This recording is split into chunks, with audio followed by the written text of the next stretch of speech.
Today we have the privilege of speaking with Deborah Dunsire, President and CEO of Millennium Pharmaceuticals, a Takeda oncology company. And Deborah is also the 2009 Woman of the Year award winner. So welcome, Deborah. Thank you so much, Kathy. It's great to be here. What a day, a beautiful spring day in New York. Isn't it? And celebrating all kinds of leadership that's going on. So speaking of leadership, as one who interfaces with leaders all over the world in healthcare, tell me, what is your sense, or how would you describe a successful global healthcare leader in the 21st century? Well, I think a global healthcare leader needs to understand all the world's markets. Things are changing so fast around the world. In our own market, the US is changing, Europe's changing, but the emerging markets are coming online and requiring access to medicine, and we can provide it. Global healthcare leaders need to understand the changes in those markets, the regulations in those markets, need to understand what the people need so that we can bring forth those medicines. I think a global leader needs to be open-minded across the spectrum of countries and really delve deeply into the needs of various different markets to understand how they're the same and how they're different. So with that, it sounds like, Deborah, you can see a great need for leadership development.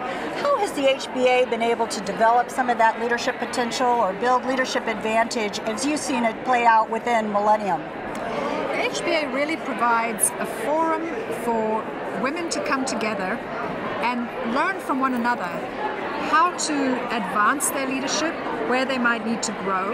They have access to all kinds of different experiences within the body of the HBA. They can get access to mentoring. They can get access to insights on various different types of jobs within the healthcare industry.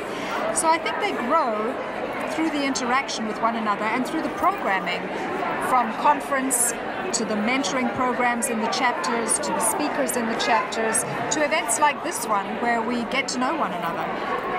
You know, I've heard many times people talk about one of the great advantages of being a part of the HBA is networking.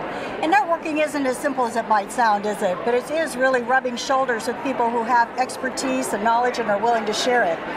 That's for sure, and the HBA provides unique opportunities to do that across a broad spectrum of both companies, size of companies, focus and emphasis of companies, and just a way to get to know great people.